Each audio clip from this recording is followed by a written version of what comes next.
In my wrestling, in my doubts, in my failures, you won't walk out. Your great love will lead me through. You are the peace in my troubled sea. Oh, you are the peace in my troubled sea. My lighthouse, shining in the darkness, I will follow you. My lighthouse, I will trust the promise. You will carry me safe to shore, safe to shore, safe to shore, safe to shore. I won't fear what tomorrow brings. With each morning I'll rise and see. My God's love will lead me through. You are the peace in my troubled sea. Oh, you are the peace in my troubled sea. Oh, my lighthouse, shining in the darkness, I will follow you. My lighthouse, I will trust the promise. You will carry me safe to shore, safe to shore, safe to shore, safe to shore. My lighthouse, shining in the darkness, I will follow you. My lighthouse, I will trust the promise. You will carry me safe to shore, safe to shore, safe to shore, safe to shore.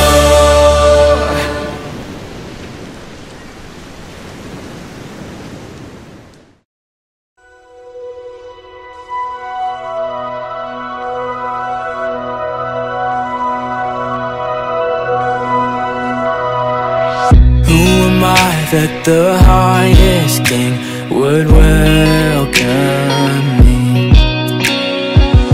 I was lost but he brought me in. Oh, his love for me. Oh, his love for me.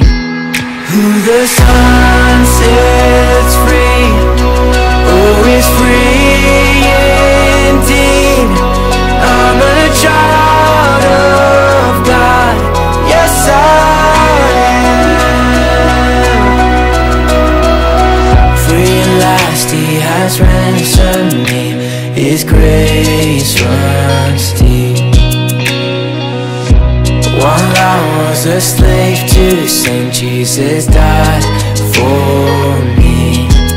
Yes, he died for me.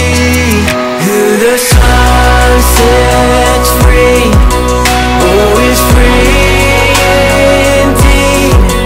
I'm a child of God, yes I am.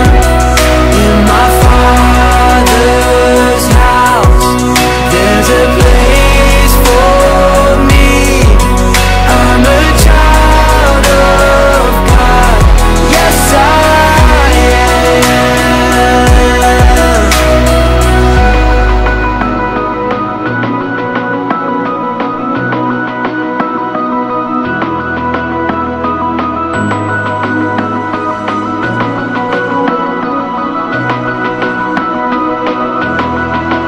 I am chosen, not forsaken.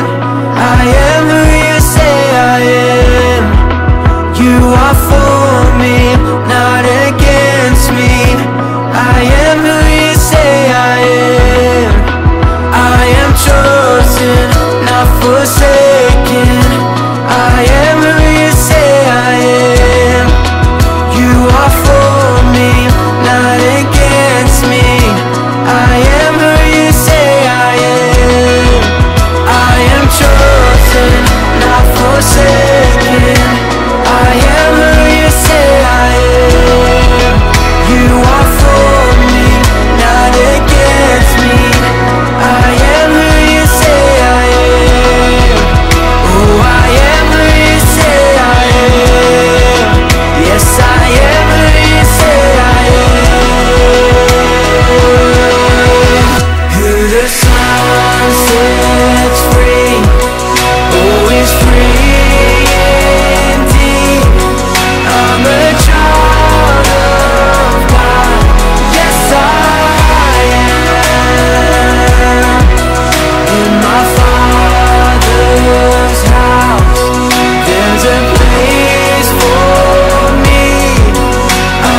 yes I am.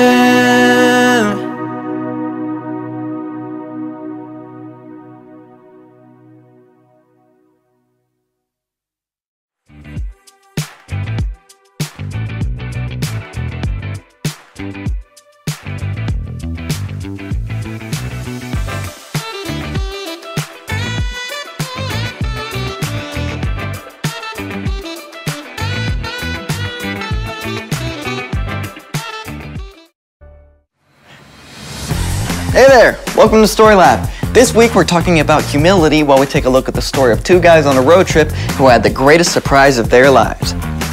Ooh, spicy.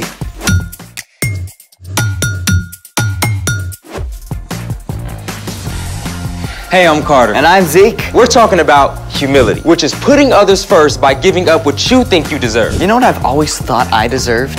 What? An invisibility cloak. What would you do with the invisibility cloak? I am so glad you asked.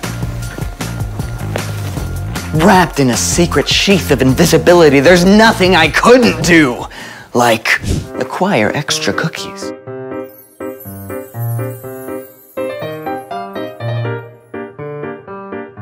Or surprise my friends. Sherry, Sherry baby, Sherry, Sherry baby. The possibilities are endless. Okay, number one, I can see why you want to be invisible for karaoke. Oh, I don't want to make people jealous of my amazing vocal stylings, obviously. And number two, you will be happy to know that scientists are working on a real invisibility cloak. What? Yep, scientists have engineered a new class of materials called metamaterials that interact with light in ways we've never seen before. A metamaterial cloaking device can hide an object by reflecting light around it. So, someone watching will simply see signals from images behind the object, as if it weren't there. A real-life invisibility cloak? Mind blown! Zeke, what are you doing? Ordering my invisibility cloak, of course. I hate to tell you this, Zeke, but I-N-V-I-S-I-B-I.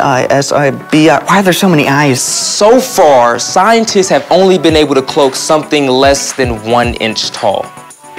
Oh. So I need a invisibility cloak and a shrink ray. Actually, I know a way we can make something disappear right here in this room.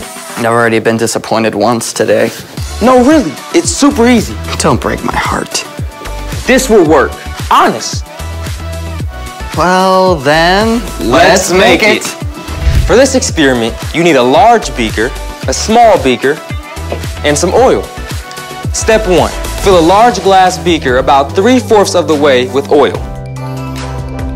Step 2, take the small glass beaker and using tongs, push it all the way down into the oil.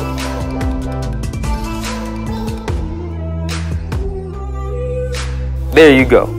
Whoa, it really worked. I can't see the small beaker at all. It's our very own cloaking device. Okay, science. How does this happen? When light travels through glass and then the oil, the speed of light slows down. On reflection, this makes the glass look invisible. The slowing down process of light and reflection through certain objects is known as the index of refraction. The beaker really is in there, right? Yep.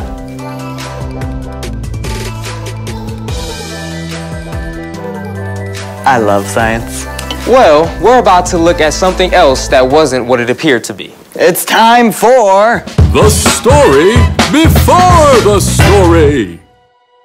Today, we're in Luke, the 3rd book in the New Testament. Luke is one of the 4 Gospels, the books that tell the story of Jesus' life. But before Luke, in the very beginning, out of a deep, deep love, God made an amazing world. But when people turned away from God, the world was broken.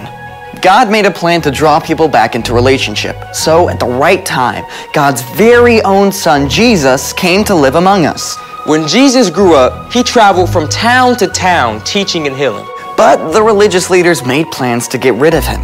Jesus was crucified on a cross and died. But early Sunday morning, Jesus returned to life. Lots of his friends saw him. Which is where our story starts. Take it away. Hey everyone, I'm Brian. On the very first Easter Sunday, things were a little wild and crazy for Jesus' followers. First, the tomb was empty. Then, some reported seeing angels. And finally, some said they saw Jesus alive. For those who had not yet seen Jesus with their own eyes, it seemed too good to believe. One of these followers was a man named Cleopas.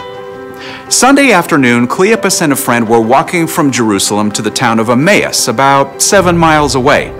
Luke, who wrote down this story, didn't tell us the name of the friend, so let's give him a name. How about, Micah.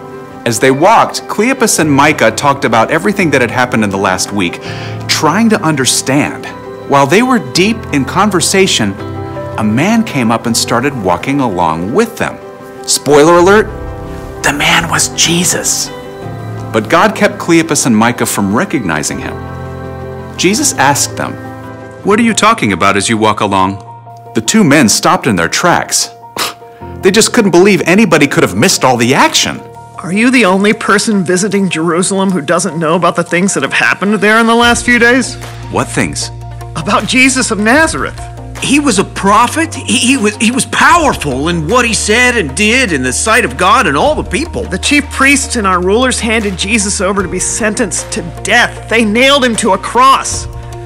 We had hoped that he was the one who was going to set Israel free. Yeah. Now it's 3 days since all this happened, and some of the women who followed Jesus have told us something crazy. Get this. Early this morning, they went to the tomb, but they didn't find his body. They came and told us they saw angels who said Jesus was alive. After that, some of our friends went to the tomb. They saw it was empty, just as the women had said. How long it takes you to believe all that the prophets said. Didn't the Messiah have to suffer these things and then receive his glory? As they walked together toward Emmaus, Jesus started explaining everything that the scriptures said about him. Now remember, these men did not have the New Testament. They had the laws that God had given to Moses and all the stories and prophecy written down in the Old Testament. Jesus went through it all, step by step, and explained God's plan. He told them how it was predicted all through Scripture that the Messiah, Jesus, would come to save God's people, and that he would have to die and return to life. Cleopas and Micah were completely floored by what Jesus said. When they reached Emmaus, it looked like Jesus was about to keep going, but they didn't want the conversation to end. Stay with us. It's evening. The day is almost over. So Jesus went into the place where they were staying and sat down to dinner with them. He picked up the bread. "Thank you for giving us our daily bread." As Jesus broke the loaf of bread and handed it to Cleopas and Micah, their eyes were opened. Suddenly, they recognized who he was. Jesus. It's you. As soon as the men recognized Jesus, he disappeared. Remember how excited we were on the road as he explained what the scriptures meant? It could only have been Jesus. The men were so excited that they left their dinner sitting on the table and ran all the way back to Jerusalem that evening, 7 whole miles. They went immediately to the place where Jesus' closest friends were staying. We've seen Jesus! He walked with us on the road to Emmaus. The men told about everything that had happened.